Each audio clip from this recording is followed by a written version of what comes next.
Kemudian dalam Quran surat 2 juga, Al-Baqarah ayat yang ke-72, ini mengenai Musa yang membunuh orang Mesir, itu paralel dengan Keluaran 2 ayat 11 sampai 14. Ya, ceritanya juga menjadi berbeda.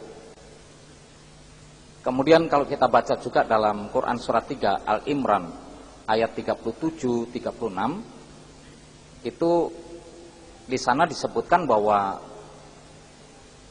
Imran itu mempunyai anak yang kemudian diberikan nama Maryam. Sedangkan Imran ini adalah orang tua daripada Musa. Ya. Dan memang di dalam satu Tawarikh ayat yang ke-6, satu Tawarikh pasal yang ke-6 ayat yang ke-3, Musa itu punya saudara Harun, Maryam, dan Musa. Ya. Karena dalam Quran surat 19 ayat yang ke-28 di sana katakan Maryam itu saudaranya Harun. Kemudian di dalam Quran surat 66 At-Tahrim ayat yang ke-12 di sana juga putri Imran saudaranya Harun. Ya. Jadi saya bertanya, kenapa kok terjadi beda cerita. Ya. Kemudian dalam Quran surat Al-Imran ayat 41 itu ayat paralel dengan Lukas 1 ayat 20 sampai 25. Namun ceritanya juga menjadi berbeda. Ya. Kemudian Quran surat 3 Al-Imran ayat 47 itu paralel dengan Lukas 1 ayat 34. Ya.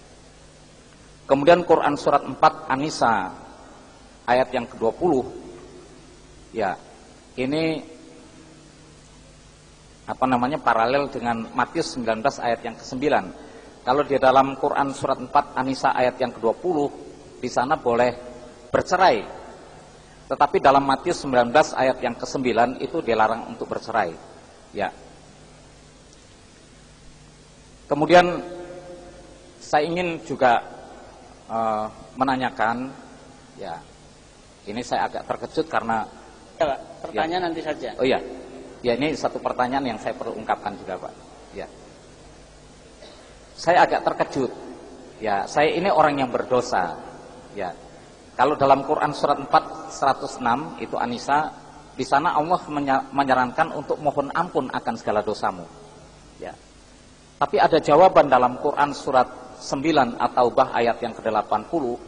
Di sana katakan kamu mohon ampun atau tidak bagi mereka, atau kamu mohon ampun 70 kali, maka Allah tidak akan mengampuni. Ya.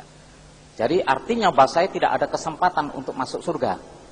Apalagi saya pelaku tindak kejahatan. Artinya saya tidak ada lagi kesempatan untuk memperbaiki diri. Karena dalam pandangan Islam yang saya dengar bahwa masuk surga itu harus banyak amal, banyak sedekah, zakat, fitrah, ibadah, kemudian naik haji.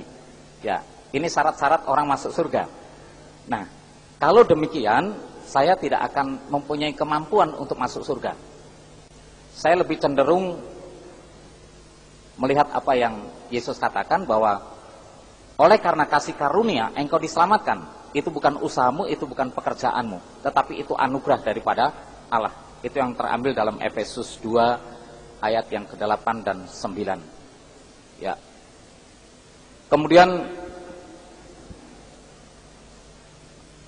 saya membaca juga di dalam Quran surat 16 ayat 93, di sana mengatakan bahwa Allah itu suka menyesatkan orang.